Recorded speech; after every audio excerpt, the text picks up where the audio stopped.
peuple du Burkina Faso, camarades combattants pour la liberté, pour la paix et l'indépendance réelle. C'est un plaisir pour moi et un honneur de m'adresser à vous en ce jour mémorable, marquant donc le 63e anniversaire de la proclamation de l'indépendance de notre chère patrie, le Burkina Faso. Mais avant tout propos, permettez-moi de rendre grâce à Dieu Tout-Puissant qui nous a permis aujourd'hui de pouvoir nous tenir ici et nous adresser à la nation entière. Permettez-moi également de rendre donc un hommage à tous ces combattants qui bravent vents et marées et qui nous permettent de survivre. Permettez-moi de rendre un hommage à tous ceux qui ont perdu la vie dans ce combat. Tous ceux qui sont aujourd'hui sur les lits d'hôpitaux et qui cherchent à recouvrer la santé, nous prions Dieu qu'il leur accorde meilleure santé. Et que ceux, les êtres chers que nous avons perdus, nous prions Dieu également que la terre libre du Burkina Faso leur soit légère. Camarades, permettez-moi une fois de plus de rendre hommage à tous ces fils et filles du Burkina Faso restés à l'arrière, qui ne ménagent aucun effort pour permettre à ceux qui sont au front de pouvoir se battre. Tous ceux qui contribuent à l'effort de guerre, tous ceux qui sont engagés, qui prient jour et nuit pour que la paix puisse revenir au Burkina Faso. J'irai aussi mettre en garde les valets locaux de l'impérialisme qui sont à l'arrière, ici avec nous, à l'intérieur du pays comme à l'extérieur, de changer de fusil d'épaule. Parce qu'il est temps qu'on arrête et qu'on puisse voir dans la même direction et agir pour que le Burkina puisse recouvrer la paix. Nous n'allons plus dérouler le tapis rouge à ces valets locaux parce qu'il y a un temps à toute chose. Il y a de cela plusieurs années, le Burkina Faso connaît sa page la plus sombre de l'histoire. De quoi s'agit-il? Ce terrorisme qui nous est imposé, qui nous endeuille et qui nous empêche de vivre n'est qu'une manifestation violente de l'impérialisme.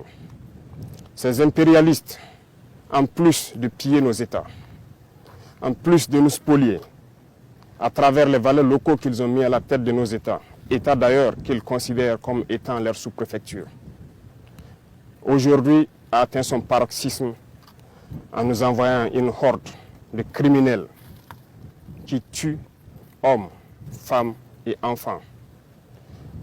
Nous supposons que c'est l'apogée de l'impérialisme et du néocolonialisme. Le vaillant peuple de Burkina Faso va les accompagner dans le déclin.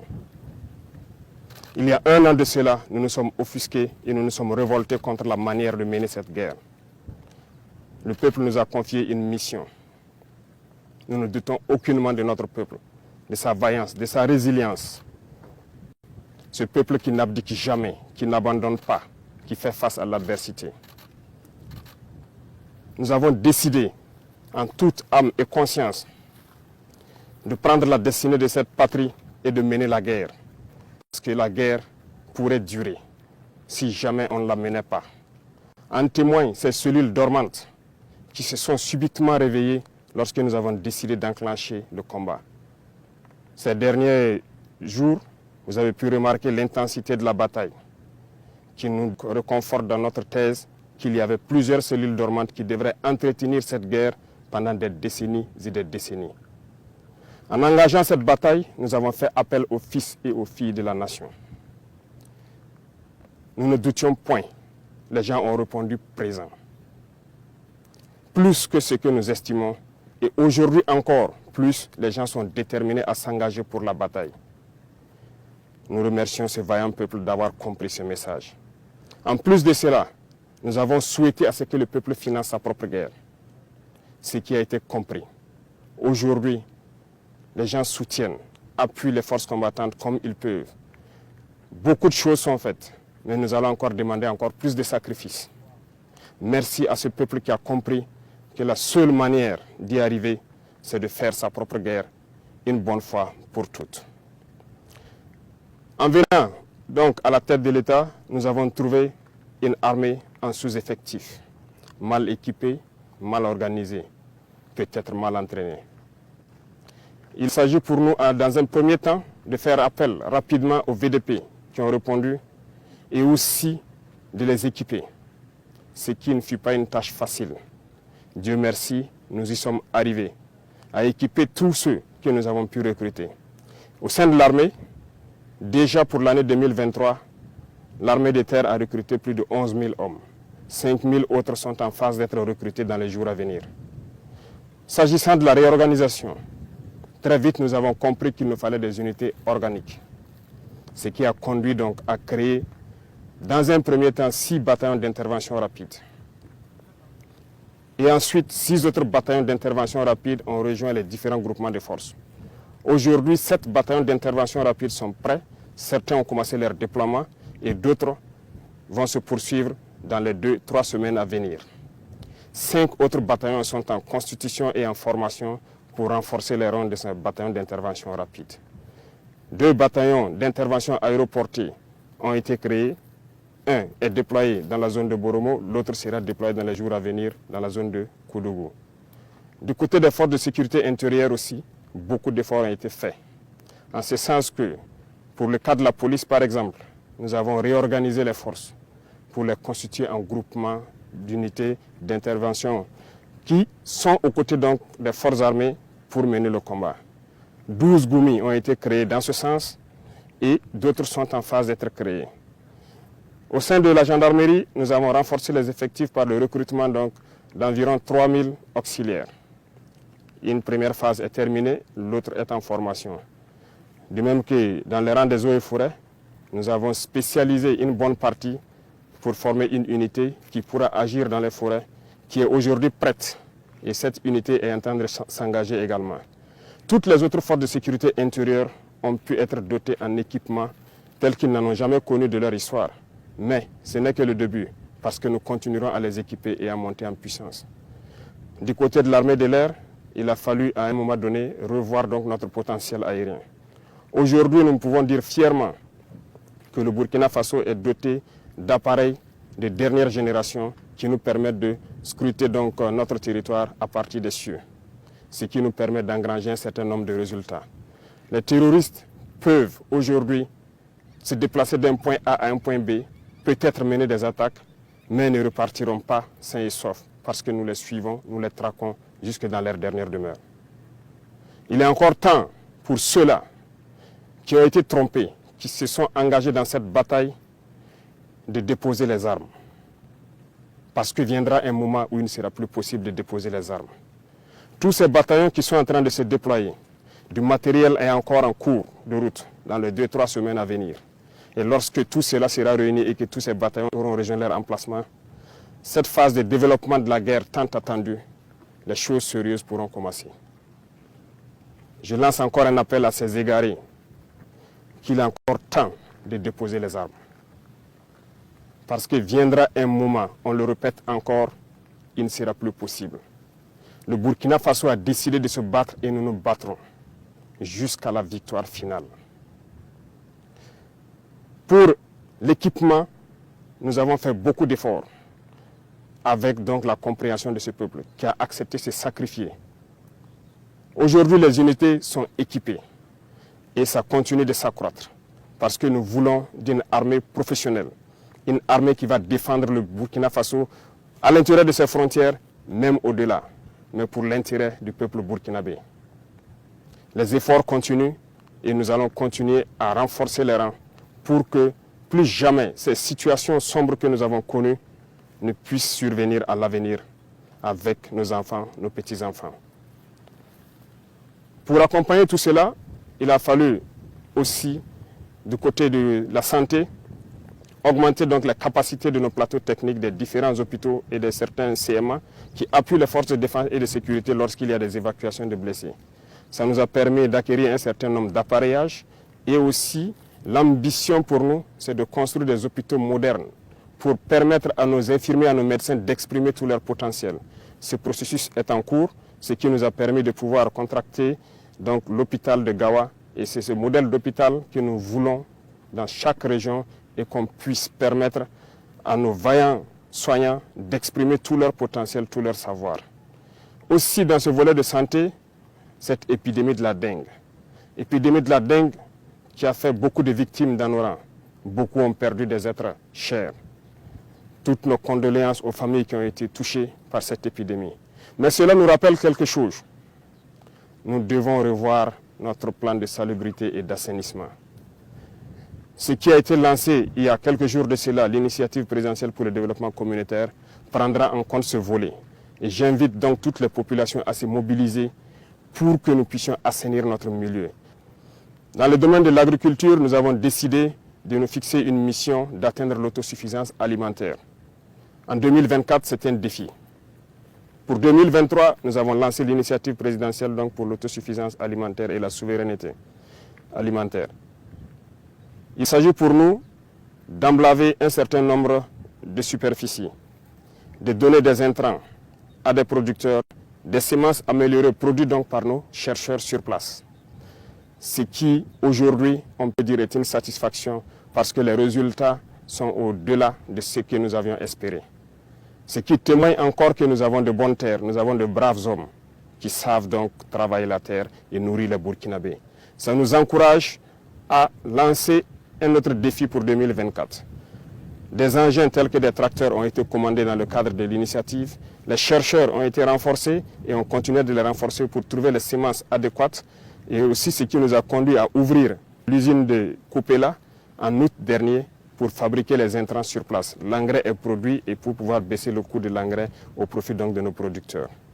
Dans le même sens, il y a donc l'offensive agricole qui a été lancée par le ministère de l'Agriculture récemment et ça se poursuit dans toutes les régions du Burkina Faso. J'invite donc les populations des différents villages à s'impliquer, à aménager tout ce qui est bas-fond, toutes les terres cultivables. Et nous mettrons tout en œuvre pour les accompagner pour qu'on puisse produire au maximum dans cette saison qui arrive. La contre-saison est également lancée dans les points où il y a des eaux de surface. Et l'accompagnement est fait à travers donc, des semences améliorées produites par nos chercheurs d'un certain nombre de spéculations qui ont déjà été dotées à certains producteurs. On ne pourra pas parler d'agriculture sans parler donc du développement de l'agroalimentaire. Nous sommes en train d'encourager actuellement donc, tous nos importateurs et tous nos opérateurs économiques à se lancer dans la production, dans la transformation. Beaucoup d'usines verront le jour pour que un certain nombre de produits alimentaires soient produits au Burkina, transformés au Burkina et consommés au Burkina Faso. Et pourquoi pas exporter. C'est un défi que nous nous sommes lancés et nous comptons sur cette brave population pour nous accompagner à pouvoir réaliser ces défis. C'est en ce sens que nous pourrons donner beaucoup d'emplois donc, à des jeunes qui sont formés, qui malheureusement n'arrivent pas à exprimer leur talent parce qu'il n'y a pas d'espace qui leur est offert. Dans le même sens, le ministère de la Jeunesse a été instruit de mettre un accent sur la formation professionnelle. Cette mutation est en cours en fédérant donc toutes les écoles et tous les centres de formation professionnelle pour que nous ayons une meilleure vue de la formation donnée et de ce dont nous avons besoin pour le développement de notre chère patrie. Camarades, parlant donc du développement du commerce, et comme vous l'avez suivi la dernière fois, il s'est agi pour nous de faire donc une analyse de notre situation économique. Et à l'issue de cette analyse, nous nous sommes rendus compte qu'il fallait prendre un certain nombre de mesures. Et nous avons dit à compter de janvier, un certain nombre de mesures seront prises. Pas pour mettre la pression ou pour empêcher certains d'exercer leurs fonctions, mais c'est pour le bonheur du Burkina Faso. Il faut que nous créions la richesse, que nous puissions employer nos jeunes. C'est dans ce sens que nous allons développer le commerce interne. Nos commerçants qui quittent les villes vers les campagnes, nous allons encourager à ce que ces produits qui partent vers nos campagnes soient produits au Burkina Faso. Donc, nous invitons tout un chacun à prendre cette donnée et à mûrir les projets nécessaires pour que, en 2024, nous puissions donc atteindre cet objectif-là. Sur le volet donc de la coopération, un bon nombre de partenaires ont refusé de nous accompagner, de nous aider à acquérir le minimum d'équipements. Jusqu'au jour d'aujourd'hui, certains équipements dont nous avons payé des avances auprès de certains pays qui sont favorables à nous les livrer, les licences ont été bloquées par d'autres États impérialistes qui n'ont aucun intérêt à ce que nous puissions évoluer dans notre guerre. Par contre, plusieurs autres États ont accepté d'ouvrir leurs portes. C'est le lieu pour moi donc de les saluer et de les remercier pour leur engagement aux côtés du Burkina Faso dans cette lutte. Ici en Afrique, nous avons jugé nécessaire de nous mettre ensemble, surtout au Sahel. Parce que nous ne pourrons rien faire sans union. Ce qui a mené donc à la création de l'Alliance des États du Sahel. Une alliance de défense a priori, mais qui évoluera vers une alliance économique et bien plus. L'AES est un espace qui est aujourd'hui victime de terrorisme barbare, violent. Mais aujourd'hui, nous avons compris et les peuples ont compris qu'il faille s'unir. Et nous invitons tous les autres Africains, tous ces peuples brimés, à pouvoir s'unir pour faire face à l'adversité. Nous défendrons l'espace de l'AES comme si nous défendons nos propres terres ici. Parce que nous avons décidé de nous unir avec nos pays frères du Mali, du Niger, pour en faire de nos espaces un seul espace. Aller et venir, commercer et défendre, ramener la paix, la prospérité et la sécurité. Parce que nos peuples ont droit au bonheur. L'Eldorado dont nos peuples rêvent, nous pouvons le créer ici. Et nous avons confiance en ce peuple. M'adressant donc aux travailleurs qui ont déjà consenti beaucoup d'efforts pour le Burkina Faso, je vais encore vous demander plus d'efforts en 2024. Il y aura certaines mesures qui seront prises pour encore accentuer sur la contribution à l'effort de guerre. Ça va toucher les travailleurs du public et du privé et aussi les entreprises sur leur intérêt brut. Le taux sera fixé, mais cela doit nous permettre de pouvoir augmenter premièrement la prime de nos vaillants VDP d'au moins 35% et aussi de les assurer une certaine assurance vie, de sorte que lorsqu'ils sont blessés ou lorsqu'ils tombent au champ d'honneur, que la prise en charge soit meilleure que ce que nous connaissons. Donc, il y aura plus de sacrifices qui doivent être consentis à l'endroit donc de ces vaillantes populations qui ont accepté de répondre et qui se battent jour et nuit sur le terrain. C'est le lieu pour moi de les rendre encore hommage pour leur contribution, pour leur accompagnement donc des différentes forces sur le terrain. Merci à vous. Je ne saurais terminer mon propos sans remercier toutes ces forces combattantes qui se battent sur le terrain jour et nuit pour que nous, à l'arrière, nous puissions vaquer à nos occupations. Remercier donc tous ces travailleurs, commerçants, paysans et éleveurs qui se battent aussi et qui contribuent à ce que nous puissions mener cette guerre et libérer nos terres. Vive le Burkina Faso, la patrie ou la mort, nous vaincrons.